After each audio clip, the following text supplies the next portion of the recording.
succeeded by Technoscience Mode 2 research, post-academic, entrepreneurial, finalized, or post-normal science as we know it, from pharmaceutical research, nanotechnology, ICT, and, of course, synthetic chemistry or materials research.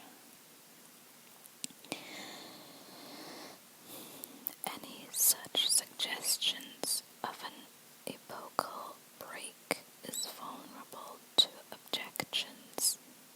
Of these, the most obvious, perhaps, is that there was no historical break, but merely a shift of attention.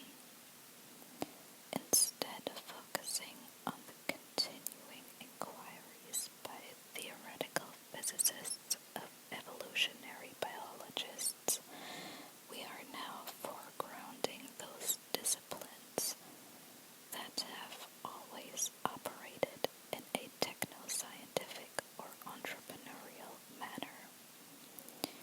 This objection can be answered here only by suggesting that this shift of attention does not owe to the whim of historians and philosophers of science, but corresponds to a shift in societal expectations and in the way researchers, even at universities, conceive of themselves.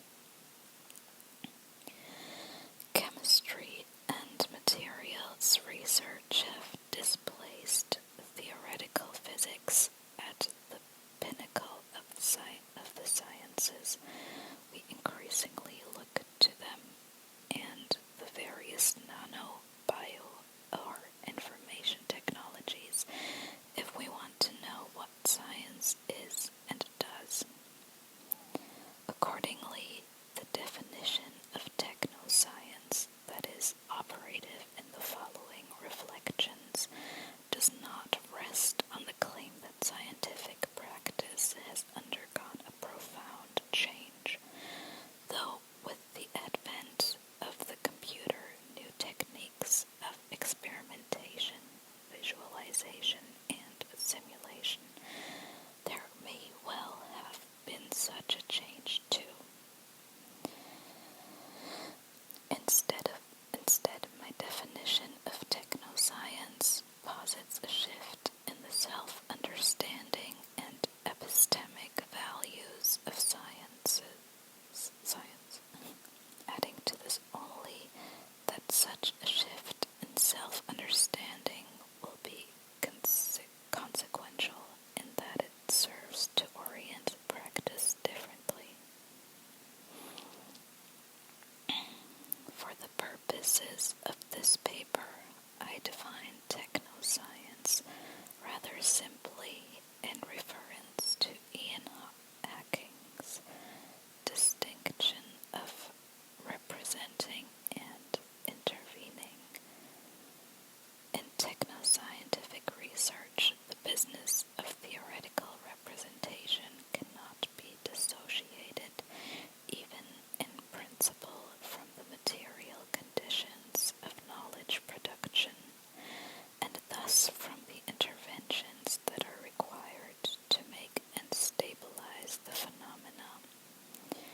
In other words, technoscience knows only one way of gaining new knowledge, and that is by first making a new world.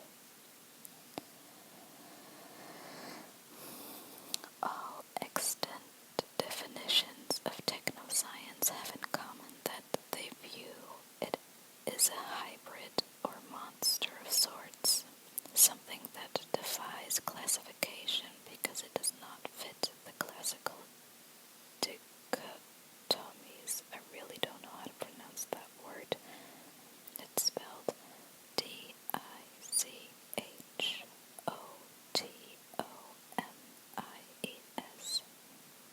Dichotomies, I don't know.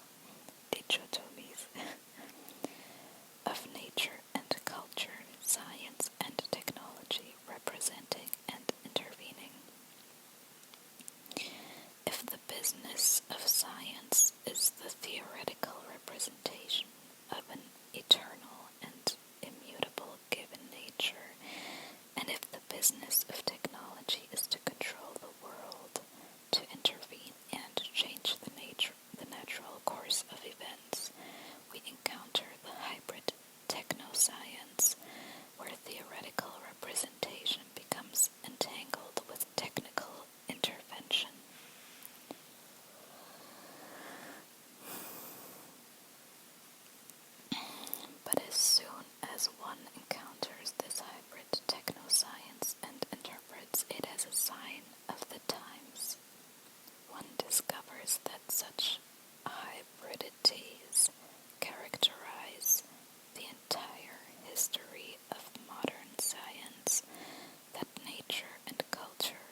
served as a stage where nature is prompted to act and show her tricks. Conceptually, at least, scientists were able to dissociate their technical intervention from the subsequent business of producing a theoretical representation. This, in principle, possibility does not obtain in the case of research with the Onco mouse. I'm not sure what Onco mouse is. To cite one of Donna Haraway's most prominent examples of technoscientific research objects, which, as we will see, should more properly be called research subjects. A living organism that is genetically programmed to develop a certain kind of cancer differs from the air pump in that it cannot be conceived merely as a vessel in which natural processes unfold. But why not? What is the difference between air pump and oncomouse that makes the difference? Bruno Latour, Donna Haraway, and Andy Pickering have a hard time answering that question and sometimes seem quite content to lump them together. For the moment, a few descriptors of the oncomouse must take the place of a criterion. Oncomouse is a product of the knowledge economy. It is reproducible only to the design specifications of its distributors. It does not represent the disease process of breast cancer as it might occur in a human female, but it is that disease process. The mouse does not exhibit a phenomenon in isolation, does not represent the phenomenon as an object of learning about nature more generally, instead of extracting general facts from oncomouse and then applying the lessons learned to humans. Okay, now I get it. Researchers learn to control and finally cure oncomouse as an entirely self-sufficient dynamic system. What, if anything, oncomouse models or represents, therefore, becomes an issue only when mouse inquiry ends and clinical research begins.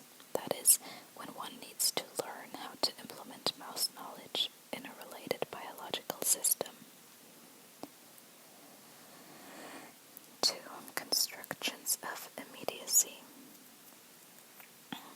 My characterization of technoscience presented the question whether or not the animal model oncomouse represents anything, whether it is a model as models have been conceived by Heinrich Hertz or Ludwig Boltzmann, and nowadays Nancy Cartwright, Margaret Morrison, or Mauricio Suarez, and others.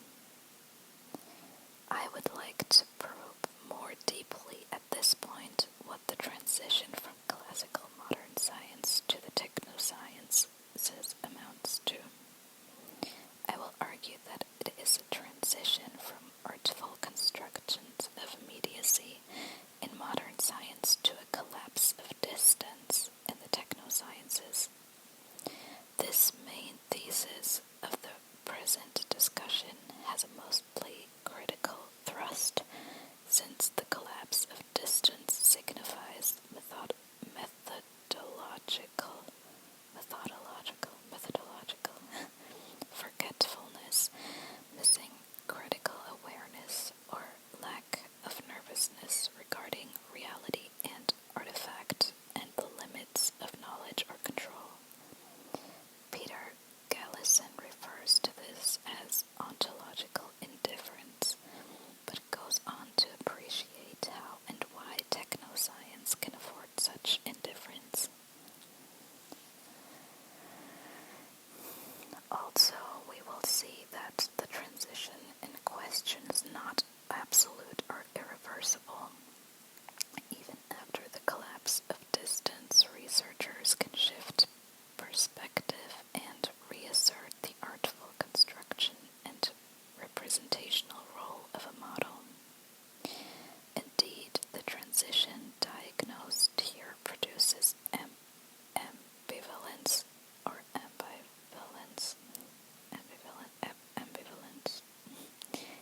situation regarding representation.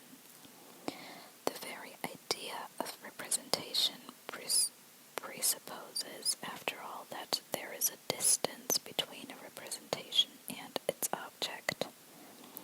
This distance is that of aboutness. Our theories and representations show and tell us something about the world, and at the same time, the acknowledgement of this distance undermines the notion that there could and should be some sort of agreement between a representation and its object. Ideally, in order to speak of agreement, we need to conceive or construct aboutness in such matter that one can determine without artifice, I don't know how to pronounce that either, sorry, and mediation, but somehow immediately that this statement agrees with that fact. Ideally, agreement or disagreement should be pretty much self-evident, something that we can judge by simpler routines, perhaps even just by looking. This construction of immediacy is a delicate matter also in that it can go too far by collapsing the distance between a representation and its object altogether. If our representational tools become so persuasive, and if we become so immersed in a representation that we take it for the thing itself, the representation ceases to be a representation, and we are no longer speaking about the world, but are caught up in a self-referential system. Wow, that's kind of mind-blowing. Modern science and philosophy of science produced artful constructions of immediacy that maintain the aboutness relation, if only by clearly specifying the conditions that allow us to speak of agreement. In contrast, the collapse of distance is a hallmark of technoscience and amounts to vague and half-acknowledged epistemological confusion. While constructions of immediacy construe agreement in terms of a coordination that does not require physical similarity or a likeness between the representation and what it represents, similarity and likeness overwhelm critical distance and technoscience. It is the story of that small but significant transition which I want to outline in the following sketch. It begins, how could it be otherwise, with Immanuel Kant. 3. Representations on the battlefield of metaphysics. When Immanuel Kant began working on the critique of pure reason, he wrote to Marcus Hertz about his discovery of a new question that, in his long metaphysical studies, he and others had failed to pay attention to, and that, in fact, contains the key to that whole secret of hitherto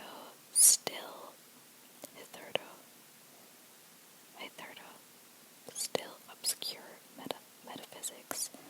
The question was, what is the ground of the relation of that in us which we call representation to the object? I'm sorry if I pronounced some stuff wrong. 9 years later, Kant explained in his preface to the first edition of the Critique of Pure Reason how the problem arose in the first place and why it has become so important to critically investigate the relation of our representations to their objects. In the course of experience arises quite unavoidably the warranted conviction that our representations usually conform to the objects. When we describe what we see, we assume safely and naturally that our descriptions agree with some object out there, namely the object we saw. Upon this conviction, our reason rises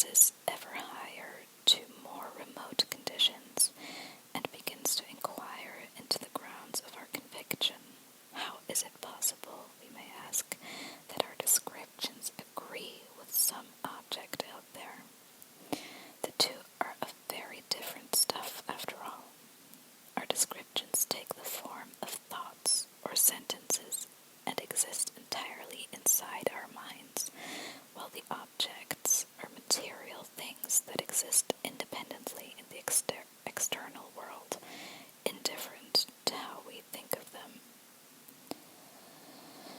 Moreover, we are directly acquainted only with perceptions and sensations, with feelings and thoughts, not with the objects themselves. So, what makes us think that there can be agreement between entities as dissimilar as our representations, which we know very well because we constructed them with our own conceptual tools, and the object which we have no immediate acquaintance and which we do not produce? It is the very success of human reason and the experience of making correct representations that gave rise to this question in the first place. But in order to answer it, reason would have to do the impossible and surpass the bounds of all experience. It would have to step outside of human cognition and assume a divine perspective, one that would allow a direct comparison of our representations with their objects. From this predicament arise profound disagreements, and the battlefield of these endless controversies is called metaphysics. The combatants on this battlefield are dogmatism and skepticism. Dogmatism here refers to a rationalism that catapults reason well beyond the bounds of experience. Indeed, it uses reason to construct a kind of divine perspective from which we can be reassured that our representations agree with the external world. The Cartesian scientist therefore begins by withdrawing from the world and in solitary meditation constructs a vantage point for a reconstruction of how things must be, especially in the opening of his meditations. Descartes himself gave us a portrait of the investigator who beholds an object in thought such as a piece of wax. His scientific method dictates a particular way of relating to objects of acquaintance, namely by retreating from them and from a distance, substituting for them a construction of the mind. If Archimedes needed to step back just for enough to unhinge the world by force of the lever, Descartes is also in need merely to a firm standpoint from which to force together by force of reason or perceptions and the external world. Accordingly, he appeals to a principle of sufficient reason to argue that to differences of perception must correspond real differences of real properties. This specific argument parallels his general appeal to the benevolence of a perfect being or God who would not systematically deceive us regarding the veracity of our perceptions. While dogmatism thus employs metaphysical contrivance to force together the inner and the outer world, skepticism prized that union apart. John Locke and David Hume, in particular, showed that for all its exertions, reason cannot transcend experience, but is stuck with sensory impressions. It does not achieve knowledge of causal laws, for example, because it cannot traverse the distance from the sensory experience of constant conjunctions all the way to necessary cause-effect relations. Instead, connections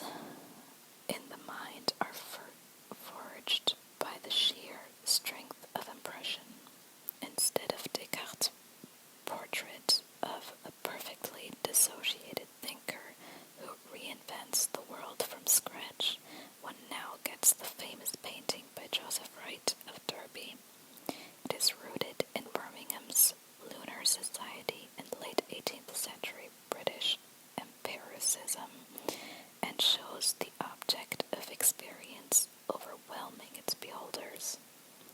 There is no possibility of rational assent in the painted scene from sensory impressions to general laws. Indeed, the one experiment performed demonstrates various phenomena at once, and the experiments in waiting see the goeric spheres on the table, the barometer candle, and watch do not suggest a research program whereby experiments build upon each other to establish a theoretical point, and yet the experiment is compelling in the absence of rational persuasion. What compels here is a fact so striking that it affects not only the spectators within the painting and extends to the beholder of the painting. The experiments with the air pump overwhelm the spectator. They spread enlightenment by literally displacing darkness by light. This rapid process of knowledge, which, like the progress of a wave of the sea, of sound or of light from the sun, extends itself not this way or that way only, but in all directions, will, I doubt not, be the means of extirpating all error and prejudice, and of putting an end to all undue and usurped authority in the business of religion as well as of science. These words of a Birmingham scientist and member of the Lunar Society may well serve as a description of the painting, especially its treatment of light.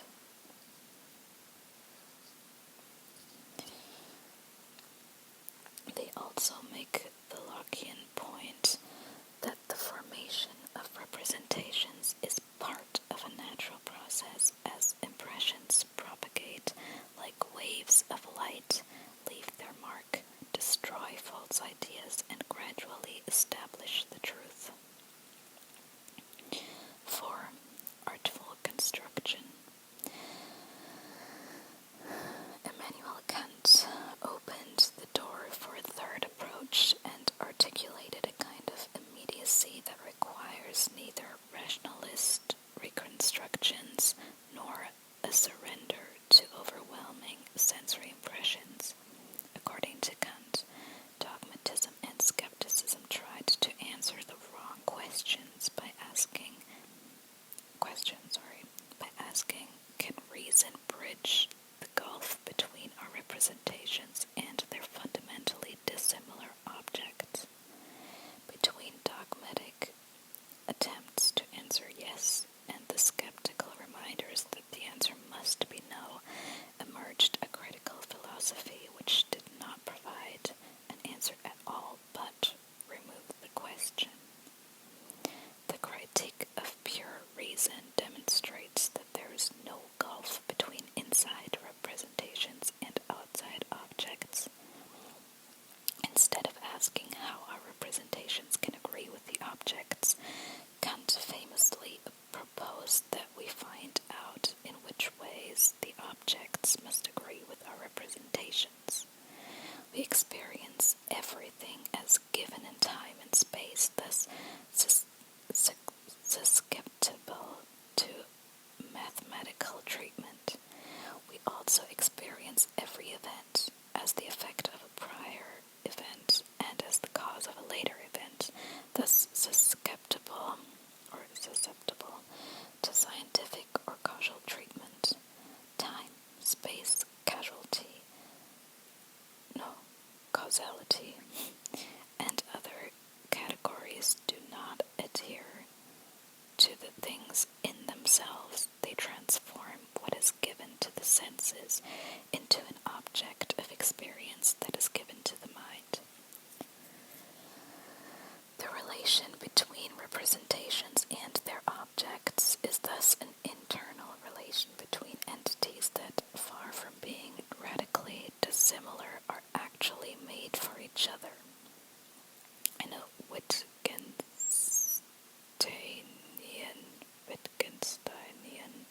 manner of speaking, what representations and their objects have in common is a grammar of construction. Ideally, this is a mathematical construction and the ideal case of agreement is therefore that between a predicted and a measured value. When Kant and his successors demand that all true science is mathematized, they privilege this quantitative agreement between numbers. Ideally, again, this agreement is as immediate as the mere identity between two numbers. There is no ontological gap to be bridged, and the agreement of thought and world requires neither construction nor interpretation. There is no need for a hermeneutics of science. In the history of science, hardly anyone represented this ideal as explicitly as Antoine Lavoisier, who introduced precision measurement into chemistry, who transformed the chemical laboratory to the requirements of the balance. And now you can see a painting here. It's a portrait of Monsieur Lavoisier and his wife, and it's in the Metropolitan Museum of Art.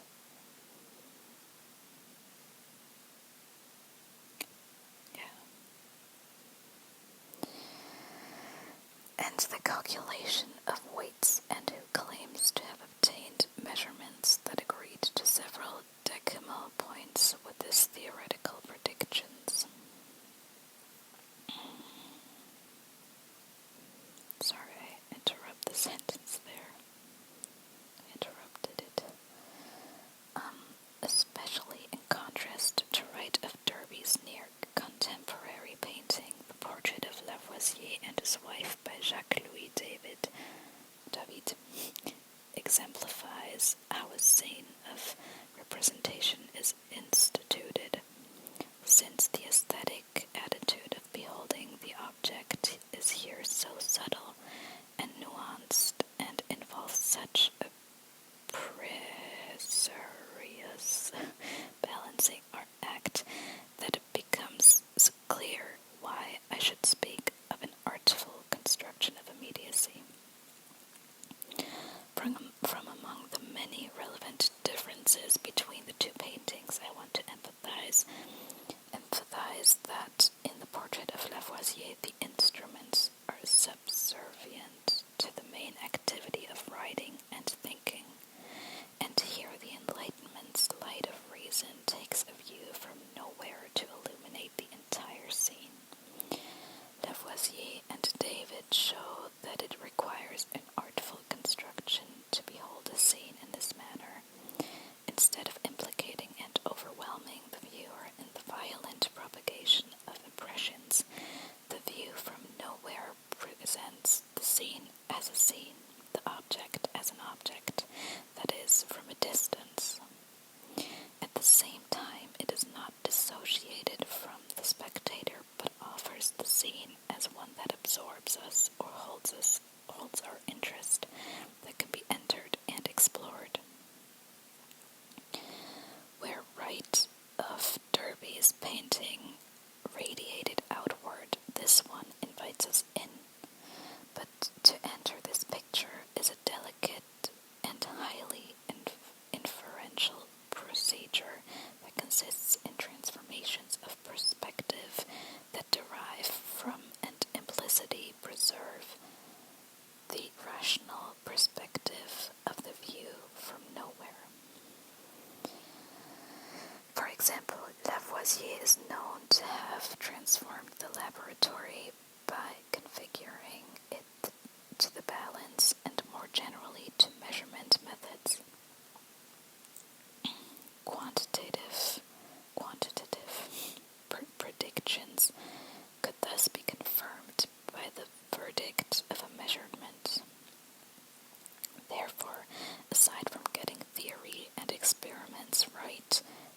Lavoisier had to give the balance jurisdiction over chemical theories. He had to create a public space in which authority was ceded to its verdict. It no longer was to be a mere instrument for the determination of weights, nor to be vaguely associated with ideas of social or natural equilibrium.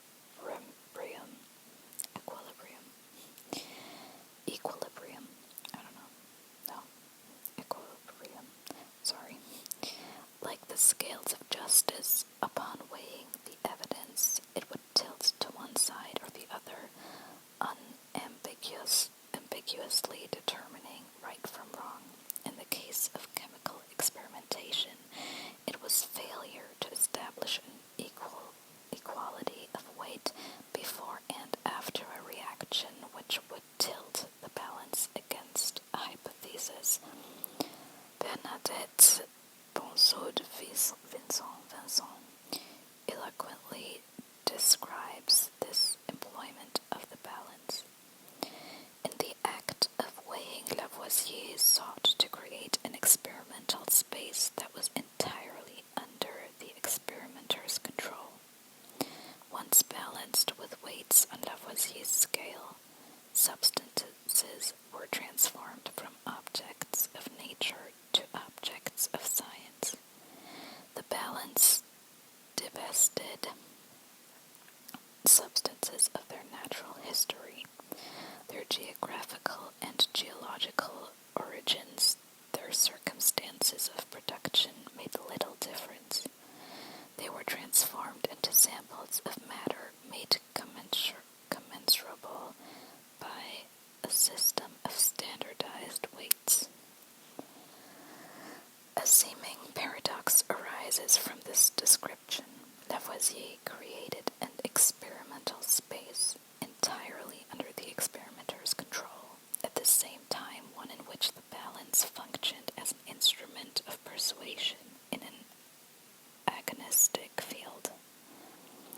Thus, for the balance to be an instrument of persuasion, the experimenters first had to be persuade themselves that, for all their control, the testimony of the balance was not controlled by them at all. Brunner later formulates this paradox as a constitutional mandate of modern science. Even though we construct nature, nature is as if we did not construct it. The employment of the balance in Lavoisier's new experimental space not only transformed objects of nature into objects of science, it also transformed natural historians, pharmacists, metallurgists, pneumatic chemists into that community of experimental scientists that ceded authority to the balance. In terms suggested by Michael Fried, they became absorbed in Lavoisier's experimental and rhetorical space of persuasive and arresting proof, while maintaining the illusion that there is nothing theatrical about that space, and that they themselves play no part in it. According to the art historian Fried, the paradox of the balance, as generalized by Latour, challenged more generally the art of representation in the age of Diderot, Lavoisier, and David. A painting, it was insisted, had to attract the beholder, to stop him in front of itself, and to hold him there in a perfect trance of involvement.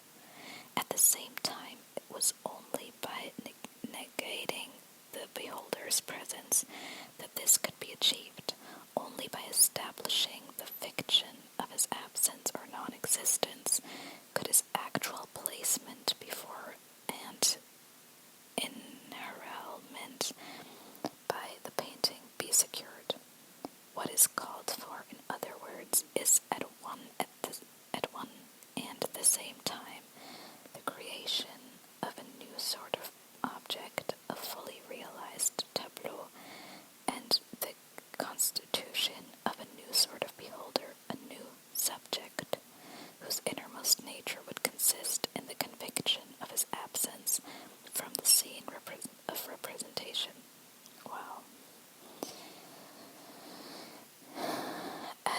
beholders or scientific observers are drawn into the representation of nature and into a community of investigators. They become invisible to themselves and each other. Madame Lavoisier, for example, identifies her own location in the laboratory in her drawing of experiments of respiration. She is the woman to the right who is creating an objective representation of the scene. The standpoint of objectivity, however, is absent from the scene of representation, divorced from the true perspective of the observer. It is a hypothetical view from nowhere, and as such, a hypothetical viewpoint that can be assumed by anyone. Madame Lavoisier thus transforms her visual presence as an actor in the laboratory into an idealized absence, one that qualifies her as an invisible but objective scientific observer. By considering the art criticism of Diderot, Michael Field shows that the balancing act between absorption and theatricality is not achieved simply by adopting the view from nowhere. In order for its beholders to willingly enter the scene and to forget its theatrical frame, the scene itself must appear unforced and natural, corresponding to Lavoisier's emphasis on an arrangement of the givens such that we arrive at a certain conclusion through a natural chain of reasoning, which Lavoisier and David, Latour and Fried, we get a rather subtle account of scientific representation, modeling, experimentation, and objectivity. It goes beyond Kant's framing and thought of the immediate internal relation of objects and representation to demonstrate a specific manner of instituting this relation in the laboratory and the academy. This includes a consideration of the aesthetic and rhetorical demands upon an artlessly artful construction of a scene. As in 18th century painting, so in science, what we see must coerce or compel us without appearing contrived or forced. It needs an air of naturalness. In science, this refers primarily to the experiment as a scene that takes place in the laboratory. It might also include exhibits as at a museum or the aquarium as an artificial site for a spectacle of nature. It also includes the dynamic models of Heinrich Hertz that display a behavior over time. In all these cases, as in genre scenes of 18th century painting, the model or display has a reality of its own, while it represents another reality.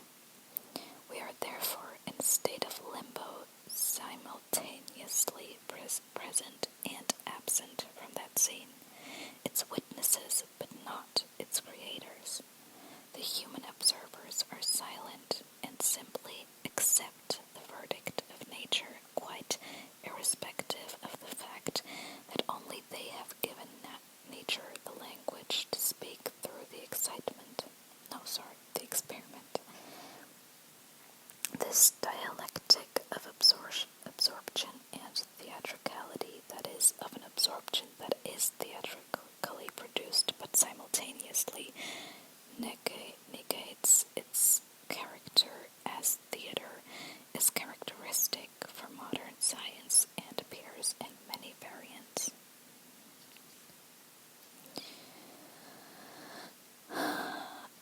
A further, my mic is kind of, okay, I got it now.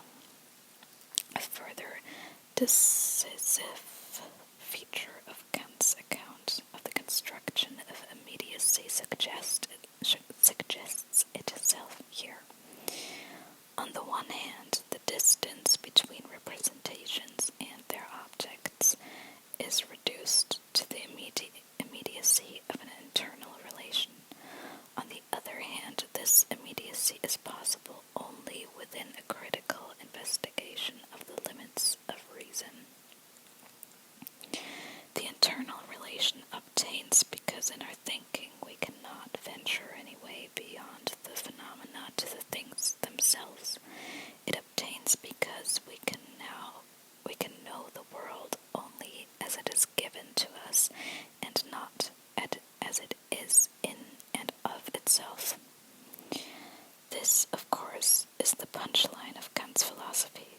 The limits of knowledge are constitutive of knowledge.